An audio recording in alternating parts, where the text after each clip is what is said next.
Number 5. Last night, a friend rushed me out of the house to catch the opening act at a local bar's music night. After a few drinks, I realized my phone wasn't in my pocket. I checked the table we were sitting at the bar, the bathrooms, and after no luck, I used my friend's phone to call mine. After 2 rings, someone answered, gave out a low, raspy giggle, and hung up. They didn't answer again. I eventually gave it up as a lost cause and headed home. I found my phone laying on my nightstand, right where I left it. Number 4. When I was a kid, I was always the last kid to get picked up by the bus driver to go to school. One day I was waiting for the bus by myself and a bus with no kids pulled up. The bus driver smiled and told me to hop on.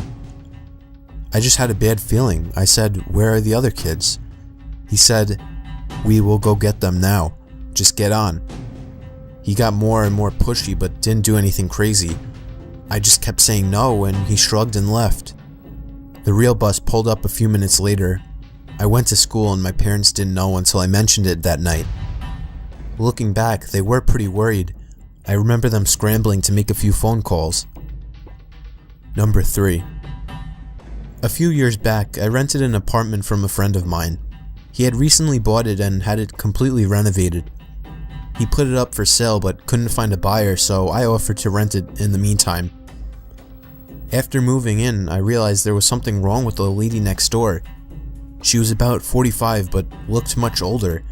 She would sit up all night listening to Christian radio shows and talking loudly to someone. It got to the point where I couldn't sleep, so I went over to her place and asked her to keep it down. She opened the door and I got a quick peek. Her walls all had crosses painted on them in different colors, and words like Jesus and angels scribbled everywhere. The windows were painted black, letting no light in at all.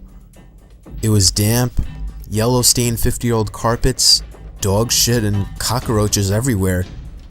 No dog, though. I asked her to please keep it down. She just looked at me and shut the door. Then she turned up the radio even louder. The next night I had my girlfriend staying over. I wake up in the middle of the night and see a shadow of a person next to the bed, looking at us sleeping. I think I'm hallucinating, as I usually do in the dark when I'm sleepy. But then the shadow starts talking.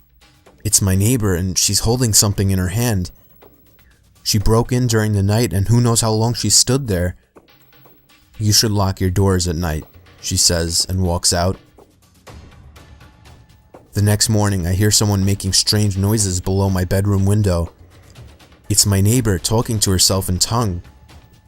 She has a plastic bag in her hand with her rotting dead dog inside. It's hot as hell outside and I can smell death from that bag. At this point I'm scared shitless. She's obviously very insane.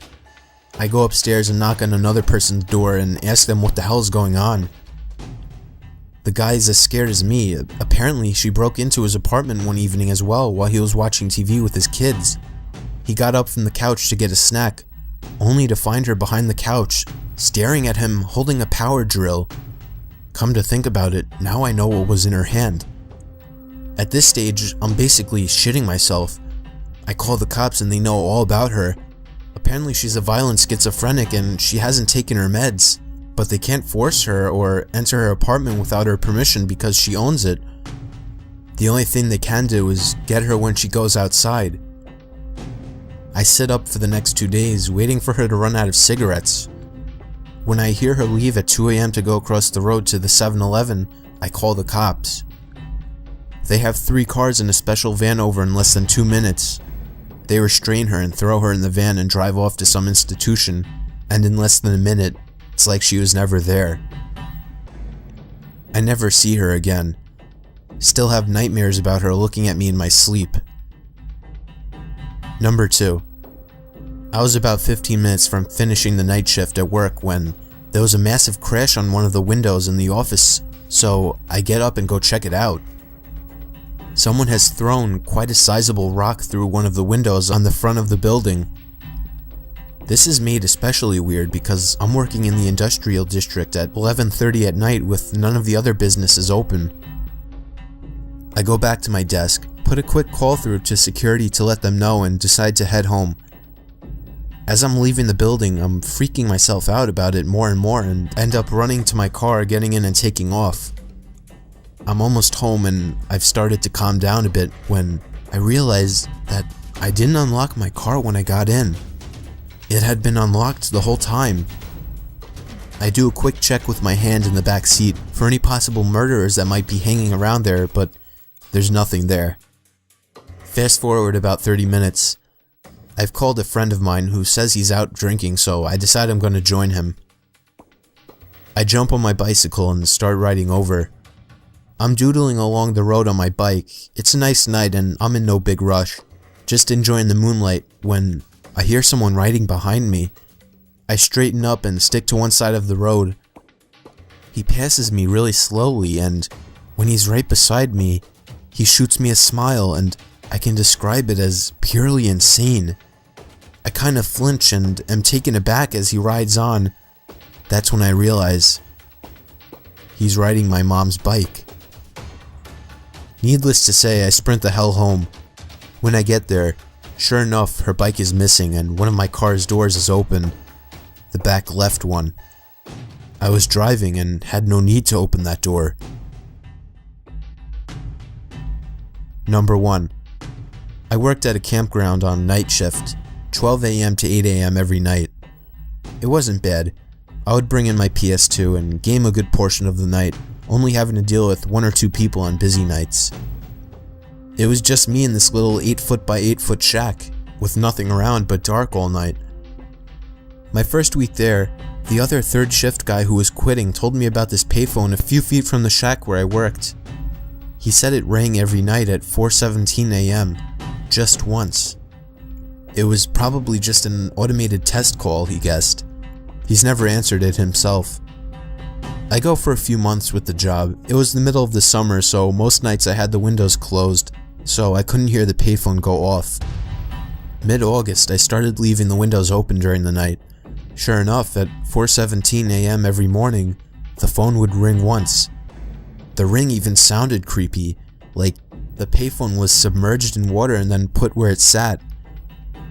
One night I got up the nerve to answer it. I set an alarm at 4:15 and would go wait at the phone until it rang.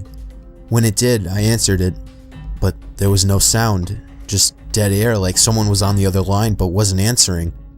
I said hello a few times and hung up. I did this every night for a week with the same results. I didn't think anything of it and left it alone after that for about a month. The first week of October, I decided to answer the phone once again. I set my alarm and when the time came, I answered the phone. I repeatedly said hello into the phone. Then I heard what sounded like someone inhaling through clenched teeth. The voice that sounded was rough and sounded like he had gargled gravel. He said my name, my complete name, first, middle, and last. It was a voice I've never heard. My voice caught in my throat and I hung up. I rattled some change into the payphone and hit *69. The number had come from California. I lived in Indiana.